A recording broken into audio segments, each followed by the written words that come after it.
Sanjay Singh, professor Ashwini महाजन कह रहे हैं भाई डिटेल आने दो ना, अभी हस्ताक्षर थोड़ा हुए हैं, अभी तो मसौदे पर एक सहमति बनी है, इतनी हड़बड़ी क्या है कि नहीं नहीं अभी बताओ क्या हुआ है क्या नहीं हुआ है, आ जाएगा इन ड्यू कॉर्स सब कुछ सामने। देखिए संदीप भाई, ये बहुत ही दुर्भाग्यपूर्ण और बहुत ही शर्मनाक बात है कि भारत जो दुनिया का सबसे बड़ा लोकतंत्र है उसके भविष्य का फैसला अमेरिका कर रहा है और बार बार हमको अपमानित करता है। जब हमको अपमानित करता है तो भारतीय जनता पार्टी के प्रवक्ता और गोदी मीडिया के लोग कहते हैं अरे अरे भाई आप ट्रंप के ऊपर भरोसा कर रहे हैं, वो तो एक नॉन सीरियस आदमी है, दिन भर गाली गलौज की भाषा बोलता रहता है, अरे उस ट्रंप पे क्यों आप भरोसा। जब कोई ट्रेड डील हो जाती है किसी दबाव में तो कहते देखो देखो देखो ट्रंप ने क्या बेहतरीन डील, हम झुके नहीं, 50% से 18% पर आना पड़ा ना, वो तो कह रहे थे 25 और बढ़ा दूंगा, झुकना पड़ा ट्रंप को। भारत रूस से लगभग 40% तेल खरीदता है, कच्चा तेल, और रूस पूरी दुनिया में से सस्ते दाम का तेल, कच्चा तेल भारत को देता है, यानी 65 से 75 रुपए,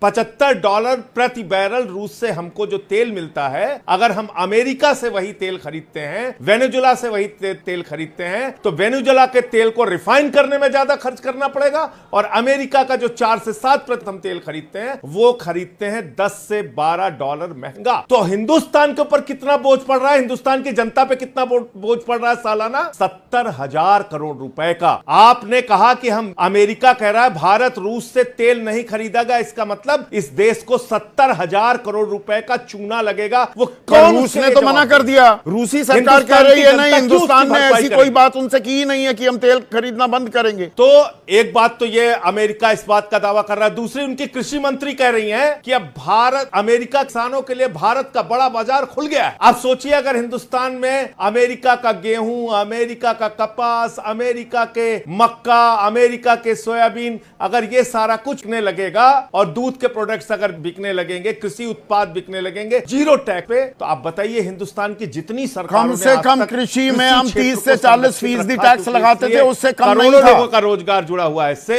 हाँ। और आप कह रहे हैं कि हम तो आपसे साहब बिल्कुल टैक्स नहीं लेंगे, आप आइए हमारे यहां व्यापार कीजिए, कृषि क्षेत्र हम आपके लिए खोल रहे हैं, हम आपसे तेल मंगाएंगे, आप आइए हिंदुस्तान में हजारों लाखों करोड़ का व्यापार कीजिए, हम जीरो टैक्स, आप कोई टैक्स नहीं लेंगे, लेकिन हम 18% टैक्स आपको देंगे। ये कौन सी चीन से तो 37% टैक्स ले रहा है अमेरिका। हमारी लड़ाई चीन के साथ भी मचा रहे हैं। किस बात पे आप अभिनंदन करा रहे हैं अपना, किस बात पे अपना अभिनंदन करा रहे हैं आप, किस बात पे आप इतना उछल रहे हैं? आपका परंपरागत मित्र है रूस, आप उससे रिश्ते खराब कर रहे हैं उस आदमी के लिए जिसको आप खुद ही कह रहे थे कि वो नॉन सीरियस आदमी, उसके ऊपर भरोसा नहीं करना चाहिए। आप उसके कारण से अपने एक परंपरागत मित्र से रिश्ते अपने खराब करेंगे और जो आंखें तरेर रहा था उसको झुकने पर मजबूर तो कर दिया ना, जो अमेरिका का दावा है, झुकने पर तो मजबूर कर दिया ना अमेरिका को। कैसे झुक गए भाई, कैसे झुक गए? आपने जीरो कर दिया टैक्स, उन्होंने 18% टैक्स कर दिया, झुक कहां गया? आप मुझे बताइए ना। आपने हिंदुस्तान के लोगों पर महंगे तेल का बोझ डाल दिया, हिंदुस्तान के किसानों का जीवन संकट में डाल दिया। आपको याद रखना होगा संदीप जी, लाखों लाख रुपए की सब्सिडी अमेरिका के किसानों को मिलती है और हिंदुस्तान के किसानों के लिए कृषि उनके जीवन यापन का साधन है। यह बुनियादी फर्क है। अमेरिका का किसान उद्योग के तौर कृषि को करता है, हिंदुस्तान का किसान जीवन यापन के लिए यानी कि गेहूं बेच के अपने बच्चे की फीस जमा करता है। पर डिटेल आने दीजिए ना,